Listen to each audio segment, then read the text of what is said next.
Hello everyone. Today I will deal with the very first unit of the course, that is overview of new media communication. I will basically focus on new media, the concept and the meaning. Then I'll look into the comparison and differences between new media and old media. Then I will deal with the characteristics of new media, the very basic features of new media and certain principles. Uh, on new media. Uh, so here we begin.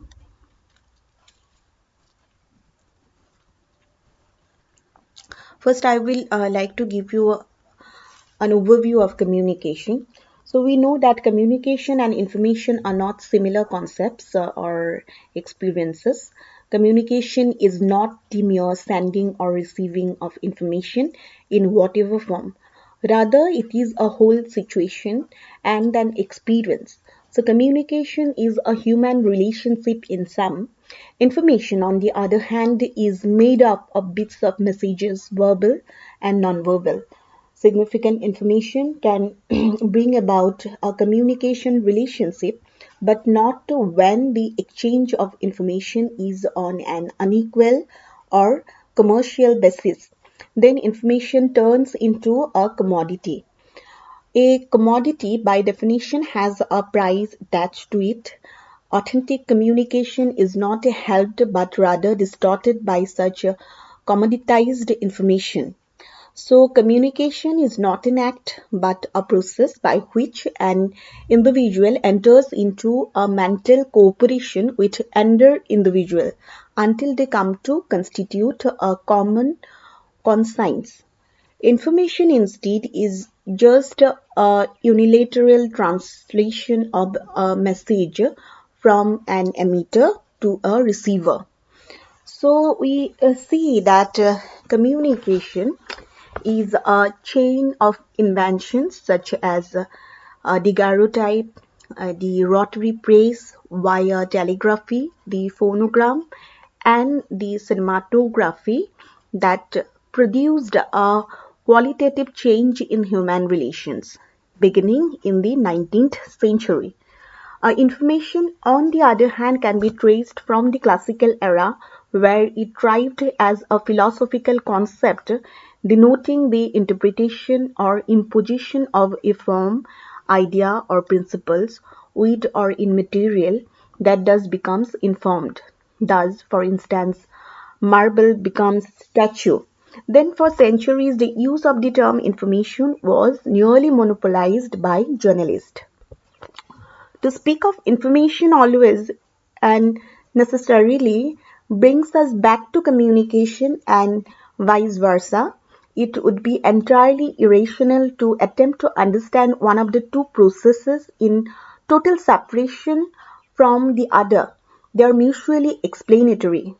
So, communication is related to community. It connotes a message, it connotes a dialogue that seeks to produce unprogrammed response, reciprocity, consensus, and shared decision. Hence, information categorically expresses a less perfect or balanced communicating relationship than does communication, and tends to produce more verticality than equality, more subordination than reciprocity, more competitiveness than complementarity, more orders than dialogue, more propaganda than persuasion. How? Information refers to predominantly informative message in which one of the poles always and predominantly function as transmitter while the other always or predominantly function as receiver. The transmitter tends here to institutionalize his transmission capacity, which is a way of institutionalizing and fixing the mute receiving function at the opposite pole. The receiver faces increasing difficulty and unable to turn himself into transmitter, thus the establishment of reciprocity is prevented. And this represents a pseudo-interactivity that masquerades as reciprocity, or the receiver is simply left without immediate return channels, and it thus becomes easier for institutionalized transmitters to exploit for their own benefit their casual monologues before a mute and powerless receiver. Here, I mean to say when there is no feedback or responses. This cause determined rather than dialogue determined, uh, which are so-called informative messages, tend to become command messages that silence the receiver. I'd like to raise two corollaries here. Modern mediatization has greatly favored the information message because of the predominance of one-way channels that has physically and temporarily distanced the transmitter and receiver. This means that the transmitter becomes the part of an elite while the mute receiver is seen as a mass. Some media, more precisely some artificial channels of communication, act as diodes. Diode means here the rectifying channels. Semiconductor, you may know, having two junctions, and they channel the flow of messages in one direction but do not permit messages to flow in the other. And this reinforces the institutionalization of transmitter and the propaganda effects of the massive messages. So we see that many positive information relations such as reading, viewing, art, education are consensual. Many times the receiver desists voluntarily from using his transmitting power and consciously assumes a receiver role. He or she is swayed because he or she knows that the transmitting source wishes him to make him or her mute. So we see that communication or predominantly communicative messages or genuine dialogue occurs when both poles encompass the foregoing up and down or cause effects pattern and in principle share identical power as transmitter and receiver with the same ability to shift instantaneously between the two when the receiver is respected without any attempt to inform him or induce his responses, but rather to generate in him a rational understanding of ideas and facts in a climate of reciprocity.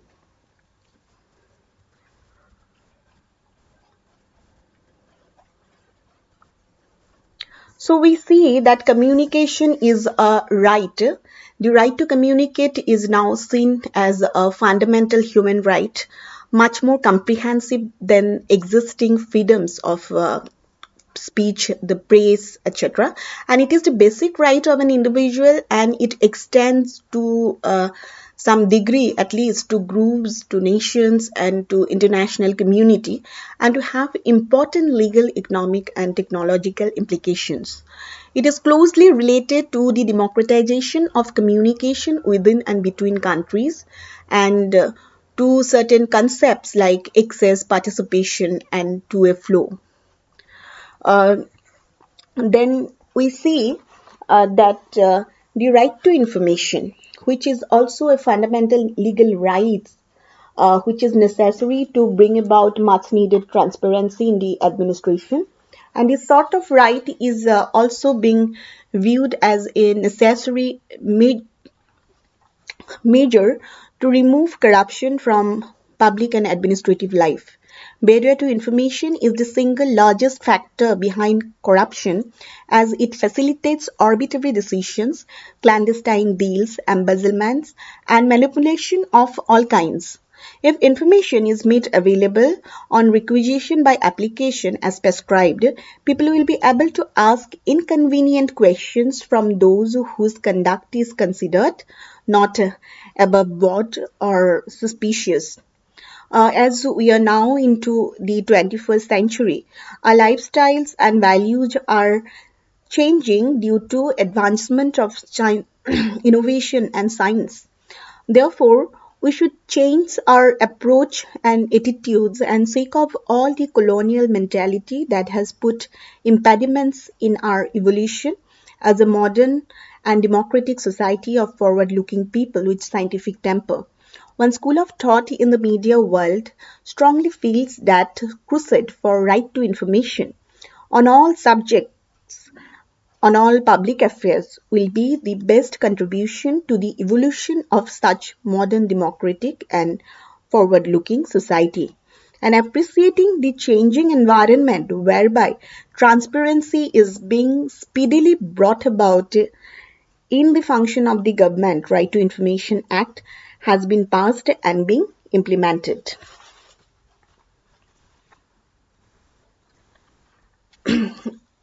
You see, in 1948, the United Nations proclaimed a Universal Declaration of Human Rights. It was followed by the International Covenant on Civil and Political Rights. The Article 19 of the Covenant declares that everyone has the right to freedom of opinion and expression. The right includes freedom to hold opinion without interference and to seek and receive and impart information and ideas through any media and regardless of frontiers. So Right to Information Act 2005 replaces and repeals the Freedom of Information Act 2002, which was enacted to provide it for freedom to every citizen to secure access to the information that was under the control of public authorities, consistent with public interest, in order to promote openness, transparency, and accountability in administration and related matters. Then we see that freedom of information and right to information are two different concepts. Freedom implies the absence of restraints, particularly of legal penalties. Thus, freedom of information means a citizen is free to receive and impart information without fear of punishment. However, there is no obligation on the state to provide any information to the citizen.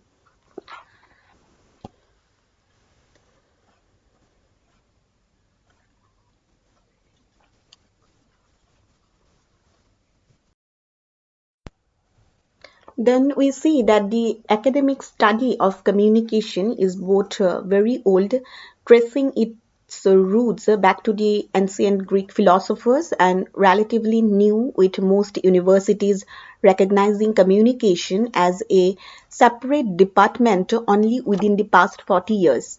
The study of communication as a separate discipline was strongly influenced by researchers in psychology, sociology, anthropology, English, and linguistics. Much of the early work by researchers interested in communication focused on media communication issues and attitude change. Uh, this focus on persuasion issues eventually began to wane, and researchers started to examine other areas of research.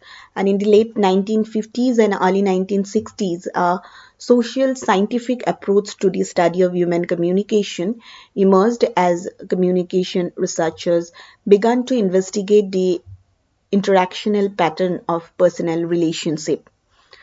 So when we say communication, it has been classified into several types, like verbal, non-verbal, technological and non-technological communication, the mediated and non-mediated communication, the participatory and the non-participatory communication. And most of these typologies, however, are primarily for instructional purposes in actual practice, and there is overlapping and mixing of the various types.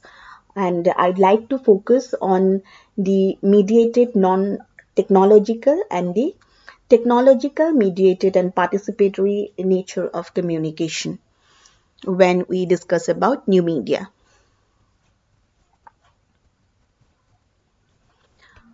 Then we look into the media as such. What is media? So before we deal with what is media, first we know that media, we should know that media are our cultural device for selecting, gathering, storing, and passing knowledges on in representational forms. Representation, as differentiated from direct experience, is always coded within a symbol system. If one attempted to remove picture from film, you say cartography from maps, or language from text, what would be left? Right. So media within symbol systems are an inconceivable as mathematics without numbers. According to the cognitive theories of learning, all cognition and learning is based on internal symbolic representation. Now, if symbol systems are central to media of communication and to thinking, then the interaction and independence between the two systems cannot be disregarded. As for example, it is possible that symbolically different presentation of information differ as to the mental skills of the processing that they require. And it is also likely that the major symbol system of the media cultivate mental skills differently and that one learns to use media symbolic forms for purposes of internal representation.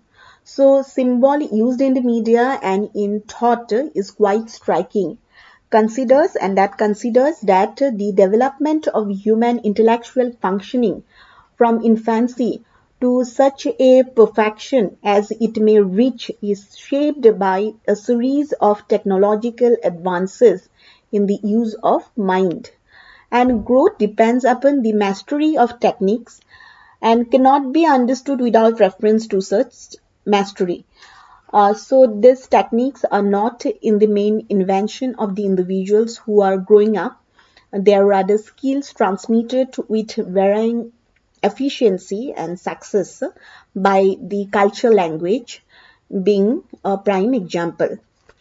Then we see that it is very, very difficult to ignore the possible role of media symbol systems, which play in the cultivation of mental role not just as a carriers of information about skills or as carriers of skill models but rather as the mental skills to be uh, internal representation of environment depends on learning precisely the technique that serve to amplify our acts perception and our activities and we all are heavily and exposed to media and we much surely included among these techniques.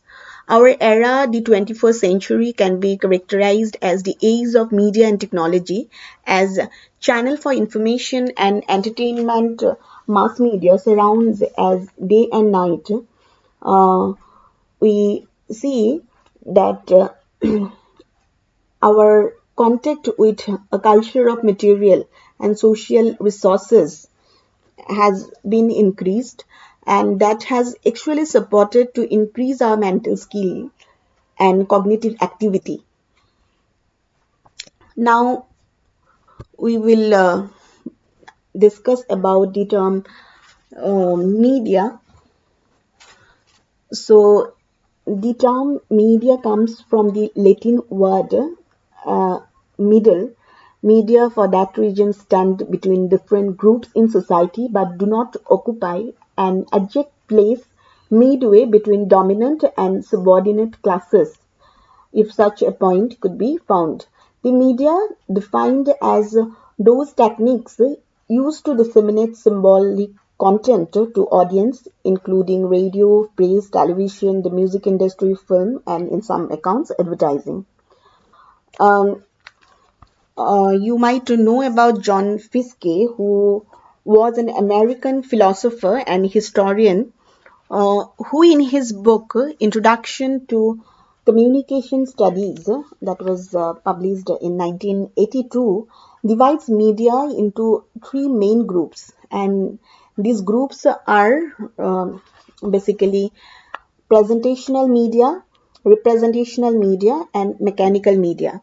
So when I say presentational media, it includes face, voice, or body communication. In other words, as communication both verbal and non-verbal in a face-to-face relationship. Representational media exists Once they have been created even without further human involvement. So this group includes writing, painting, photography, music composition, architecture, and even landscape gardening. These media all have their aesthetic conventions and practical techniques. They can record acts of communication, as for example, writing can record speech as a permanent record. Then we have mechanical media. Mechanical media, for example, radio, television, cinema, video, the press, telephone, are used to transmit communication, or as described, they stand in the middle, not seeing the media in the middle, but that media are any extension of man which allows them to affect other people who are not in face to face contact with him.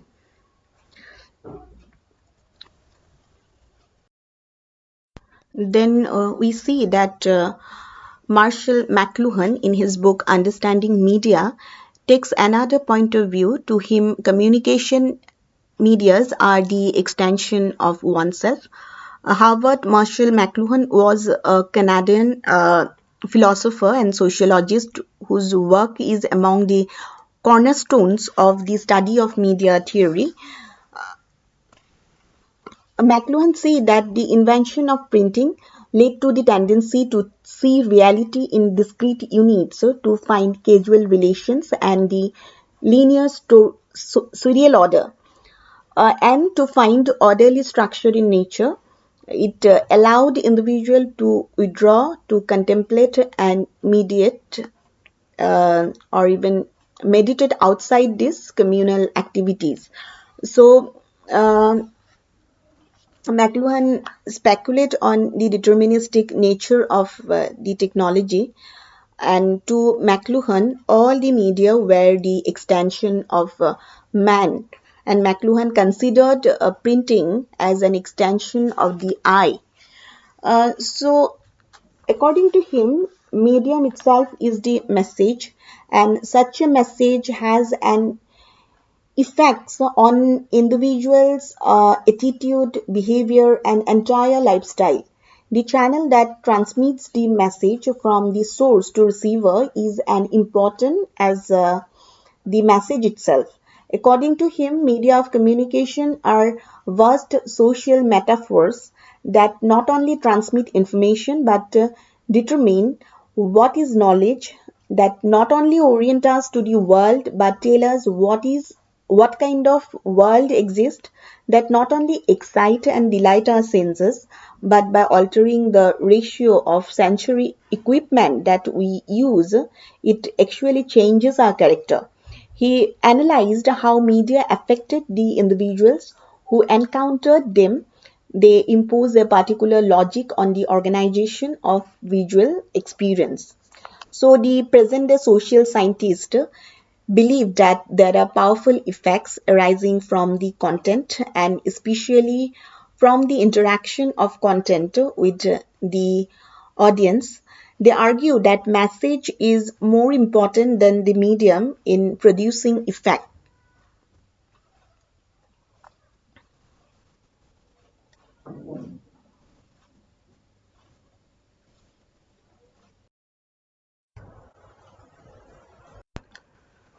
So new media refers to on-demand access to information anytime, anywhere on any digital device uh, that can create interactive user feedback and participation of users or receivers into the communication process or the process of information sharing. So we see that communication via new media such as video, cable, video text, teletext, video on demand, teleshopping, computers, and the internet and mobile telephony is usually termed as interactive communication. When we say what is interactive communication and how interactive communication is different from mass communication. Interactive communication is basically happens through new media.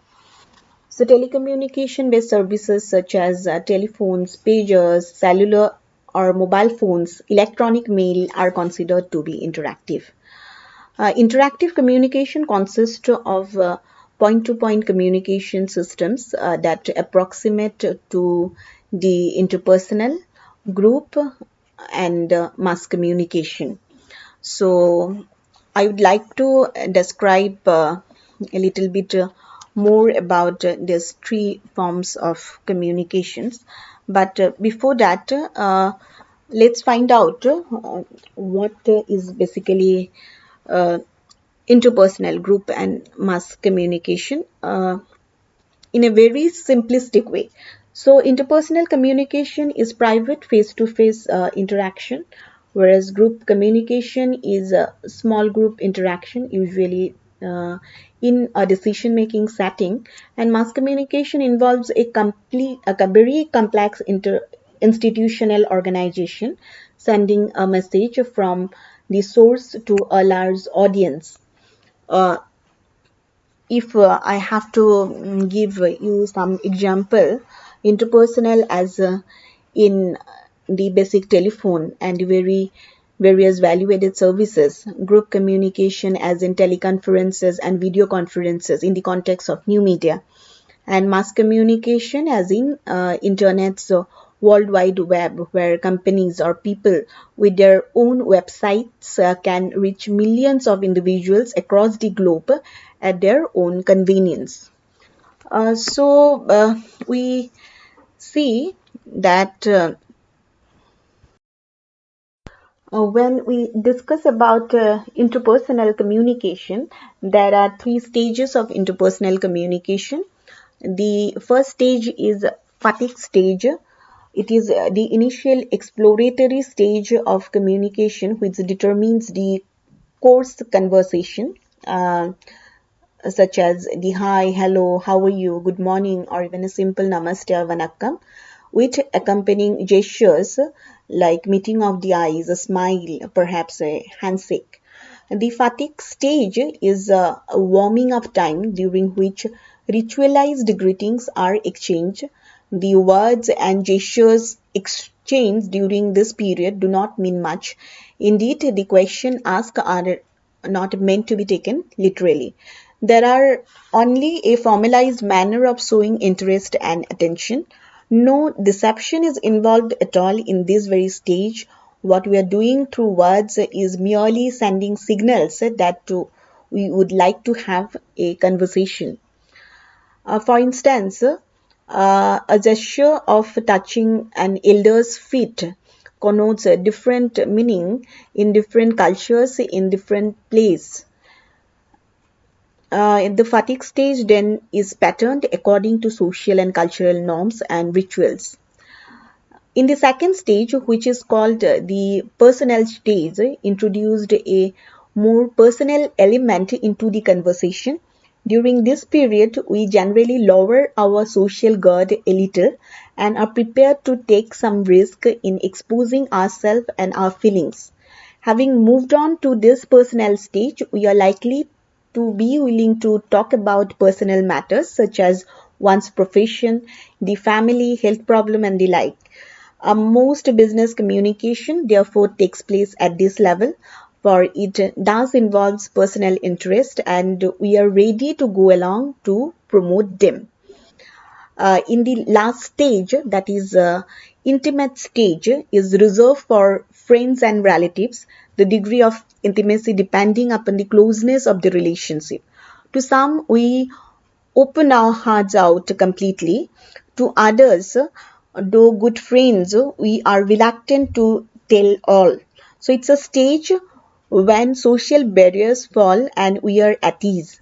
So interpersonal communication at this very stage achieves its highest form in and you see that word seems inadequate in this mode. So at its most basic, interpersonal communication examines how people in relationship talk to one another, why they select the messages they select to communicate, and the effect the messages have on the relationship and the individuals. The interpersonal communication is important to study for a number of reasons. First, people create meaning through communication. We learn who we are through communication with others, and more importantly, our communication with others influences how we think about and feel about ourselves. Secondly, interpersonal communication is important for practical reasons as we need to be able to talk about the various kinds of activities to people in order to get things done and make positive impression. Uh, at the same time, IPC or interpersonal communication is important to us physically as people who have good interpersonal relationship are said to be physically and mentally healthier. Fourth, we see that humans are social animals and interpersonal communication helps us to fulfill our social needs. At the same time, understanding the interpersonal communication process will provide insight into how relationships can be more successful and satisfying.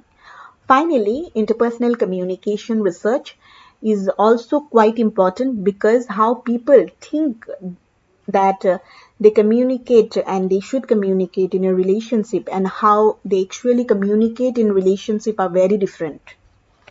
So there are certain criteria for interpersonal communication, and those criteria are uh, basically channel, feedback, privacy, goal, relationship type, and stage, and knowledge. How many people are involved in an interaction. Two people is the classic number of interpersonal communication, but depending on the situation and topic, three or four and perhaps five people talking to each other may be interpersonal. So the criteria for interpersonal is a numerical. If we look at the channel is also one criteria. We say what medium is used for communication. Most interpersonal communication needs some element of the interaction. Face-to-face communication is the most immediate, but there are other channels such as telephone and email that allow partners to communicate in the moment.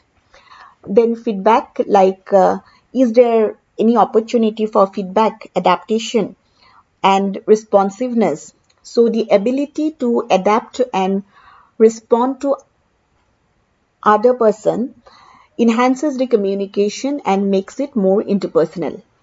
Then privacy. Is the interaction public or private? The interaction that happen in front of many other people and those that lots of other people are a part of tend to be less intimate and have more superficial communication. Then we have goals. Are the participants focused on completing a specific task? Or are they more focused on identity and relationship issues? Those situations in which people are concerned about their own and others' identity as well as relationship are more interpersonal. Then relationship type and stage. Do the communicators have a recognized and established relationship? If the people in the relationship are interchangeable, like customer and clerk, the communication is less interpersonal if the people in the relationship are interchangeable. Then we see the knowledge. How much do the communicators know about each other and how the other person will react? Do the communicators have expectations for each other's behavior? The more we know about the other person, the better we are able to predict that the person, how he or she will react. And more the interpersonal, the communication will be. So IPC or interpersonal communication is important in new media research, and there are numerous conceptual framework related to IPC. that will help you later on to study different types and forms of communication and even communication interface at virtual front. We see that there are many interactions which are fuzzy. They meet some of the criteria, but not all the criteria that I have just discussed with you. Instead of categorizing communication as either IPC, interpersonal communication, or not IPC, researchers usually consider the degree to which interaction is interpersonal. Though there are numerous forms of IPCs or different theories that provide different lenses through which to view communication in relationship, these theories fall into different categories. Theories about meaning in relationship, theories about motives in relationship, theories about message in relationship, and theories about movement in relationship. Uh, then we see we have another form of communication, that is group communication. Group communication is a more complex process than interpersonal communication. The larger the group, the less personal and intimate is the possibility of exchange. In fact, as the group grows in size, communication tends to become more and more of a monologue for participation becomes problematic. Then mass communication is generally identified with this modern mass media, but it must be noted that these media are processes and must not be mistaken for the phenomenon of communication itself. Mass communication is communication at a distance with technology mediating production, transmission, and reception. And there are differences between mass communication and interactive communication. We see that one of the major difference between these two, mass communication and interactive communication, which is basically new media communication, that all types of mass communication, the context of production is generally separate from the context of reception. The flow of messages is a structured flow in which the capacity of recipients to intervene and contribute to the process of production is strictly circumscribed. Nowadays, we have phone-in programs and SMS voting in television contests and game shows have made little difference to this fundamental separation of producers and receivers. Another major characteristics or features of interactive communication on new media is asynchronicity, which we will discuss later. But you see, it is basically related to sending and receiving of message at one's end's convenience rather than at the same time as in radio, television, and other traditional media. Audio, video, and digital recording facilitates listening and watching at the same time later than the time of transmission. Voicemail, electronic mail, and SMS, MMS, and text, it can be sent and accessed at times convenient to communication. So we will discuss in details later on, but we see that this three typology of communication is quite important. Apart from that, we have another types of communication, that is organizational communication, which occurs at a large network with some definite structure and functions.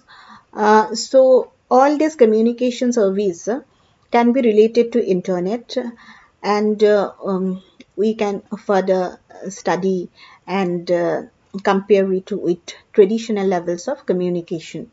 We have also email which is private and interpersonal communication, while internet related chats and list servers are group interactions. We have corporate internet or intranet, which will be organizational communication. At the same time, web portal will be mass communication. We also have Usenet news groups, I will discuss about all these different forms of new media platforms later on, which often feel like small group with social interaction amongst individual. Many have large number of participants and more closely resemble organizational communication. So that is all for today. If you have any difficulty, you drop a message in the common WhatsApp group. I will also uh, create a separate WhatsApp group for you. So anybody else from your site can also take the initiative to create a WhatsApp group for new media. So there we can converse, we can interact and discuss and rectify your confusions and difficulties.